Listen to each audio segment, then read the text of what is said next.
Hi guys, and welcome to my first vlog of what I will be learning in my humanities class this semester. The first term that we learned was Paleolithic era, and that is the era of the first humans.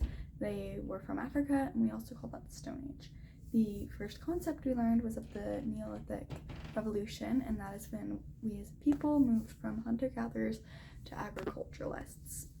Then we learned about the Mesopotamian cultures and our first form of writing for them, which was Cuneiform, and it was the writing influence, the writing, and it had major influence. Bye. Talk to you later. Hey guys, and welcome to vlog 2. I realized I didn't talk about one of the cool things from last class, which we learned about steles, and steles were like blocks that they used as markers to mark like different places and then put out laws, and so those were really cool, and that was just a fun little term we got to know. And then we also learned about the impact of Mesopotamia on now our modern cultures, and I thought this was a fun concept, especially because that's where we got like domesticated animals from, and then many of our like kind of jobs and structures are based off of old Middle Eastern culture. Found that really interesting. Then today we also learned about ancient Hebrew, which first we have the book of Genesis, which was the creation story, and then Adam and Eve and the fall. I thought that was really cool and that was really important. And then we also talked about the book of Job and Johnah. And Job's story was the story of how, I want to make sure I say this right, it's bad things can happen to good people, because Job was a very righteous man, but there was still, like, he was being attacked by Satan, except he still learned to trust God. And that's what his story teaches us, is that bad things can happen to good people. And Johnah is the reverse, where good things can happen to bad people. Johnah was sent to Nineveh to go, like, ask the people of Nineveh to repent. And after he did, the people actually repented, which was surprising. And then Johnah was kind of, like, dramatic about it. I was like, bro, what? Like, you're not gonna kill him? Like, why? Why, God? And he was questioning him. And then, so Jonah's story explains that good things can happen to bad people, and they repented, so there's no reason for me to kill them. And those are the things that stood out to me and I learned today. Bye! In my humanities class, we started learning about the Minoans, which are the people, like the ancestors of the Greeks. Minoans are from Crete, and also, this is why it's important to me, is because I really like Greek mythology, and the Minoans also are a part, like, a Greek myth. And the myth is how King Minos has a labyrinth underneath his palace, the Palace of Kouros, and they had to sacrifice 7 boys and 7 girls, so that way the Minotaur that was hidden in the labyrinth wouldn't kill them and, like, eat them all. And when Sir Arthur Evans found the Palace of Kouros, he actually found winding tunnels underneath the palace, which is so cool to me. And then we call them the Minoans because of King Minos, and we don't actually know what they would have been called. And then the they had friends, and their friends, which I call them friends because we learned about them at the same time, are the Mycenaeans. And the Mycenaeans really liked gold. And they have these really cool death masks, and I wanted to show you guys. Like these. I pulled it up already. So this is the mask of Agamemnon, and Agamemnon was the king of the Mycenaeans. And so I liked them. And then, what was the other thing? Oh, as I learn more about the Greeks, I'm going to tell you more about the Greeks, because I really like them. Talk to you later. Bye! Y'all, this is part 2 of vlog 4, because I realized that after I was rewatching it later, I never actually got to talk about the Odyssey, which was the whole point that I talked about the Trojan War. Okay, so now we're going to talk about the Odyssey. And The Odyssey has like a few main points. It's the story of Odysseus, who was a fighter, trying to get back from Asia Minor to Greece, and it's his whole story of like his travels back. Anyway, from that story we learn about Xenia, and Xenia is really important because that was created as the idea of hospitality, and that you can't kill anyone while they're eating at your table. You can't harm them. And this was for the travelers, because there's so many travelers and there was no inns. And so our people were just trying to get by. So they created this kind of like tradition and rule, and that was how Xenia came about. And that was shown by Odysseus' wife Penelope and all of the people who really ended up taking advantage of Xenia. And then there was also the idea of Arete, and Arete is just how you want to achieve excellence. And it's achieving excellence most of the time done through like moderation in all things. And that's how Arete is brought to pass. Odysseus is, the story of the Odyssey was really funny. And there was a lot. We only read 3 chapters of it though, so we only got like a little bit of it. We got to learn some though. Okay, that was the end of vlog 4 part 2. Talk to you later. Bye.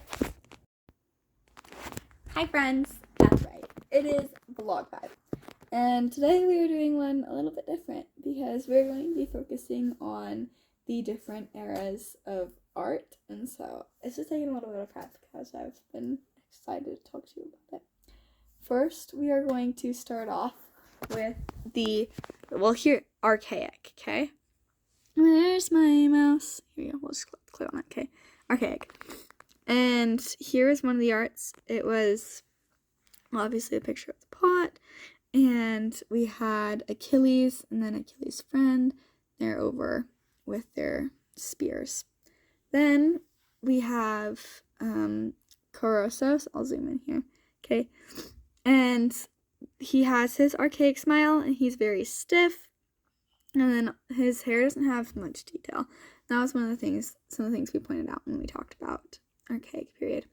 Then we have our transitional period, and one of the cool things about our transitional period is we have Zeus or possibly Poseidon.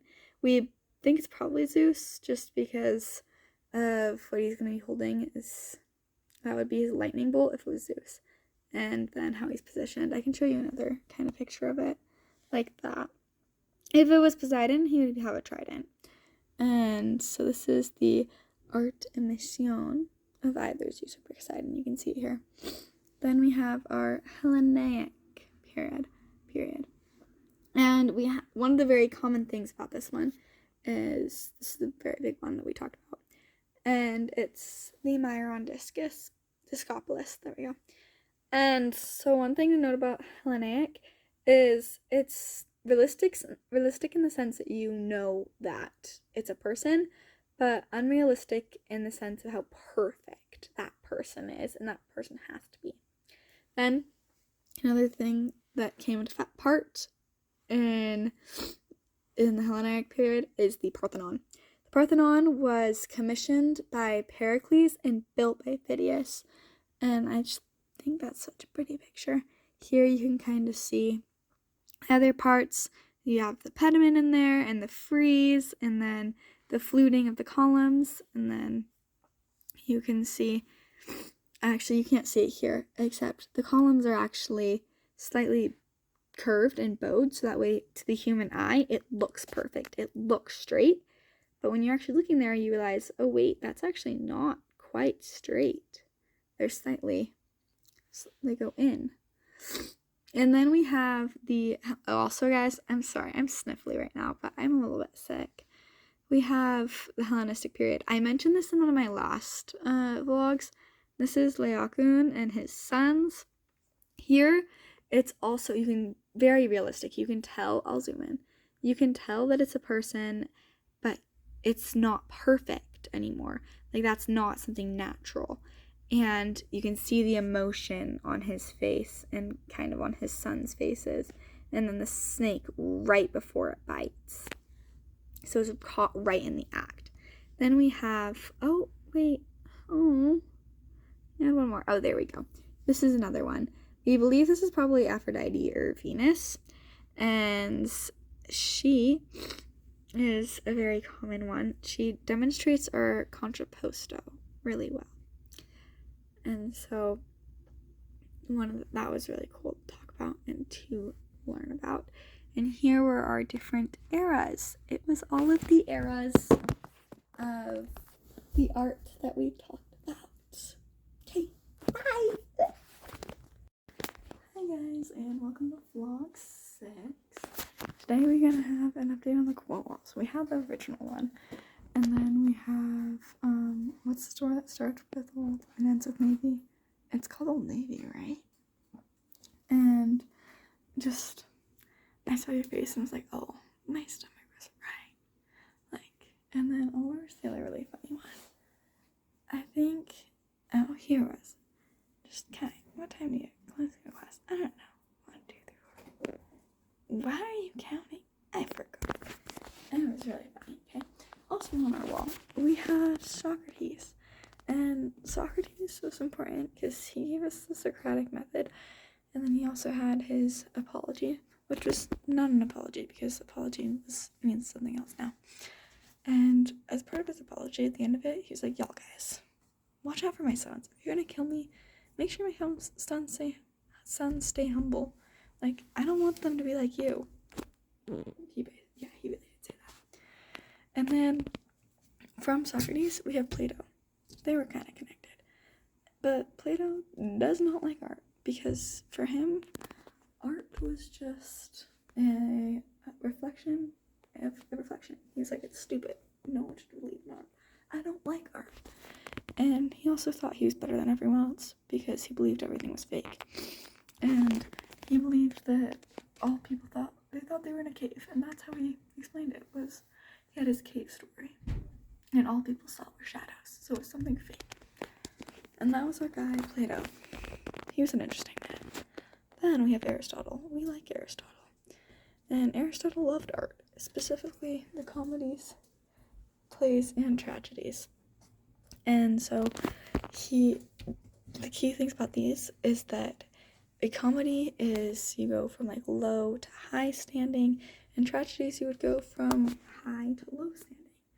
And it's just the reversal of fortunes. Then our guy also believed he had ethics and poetics. And in his fourth book, it's really similar to one of the missionary readings, which is really interesting. And it's those who do good and do good, those who want to do good and do good, those who want to do bad and do bad, that kind of thing. He also taught Alexander the Great. He was a pretty cool guy.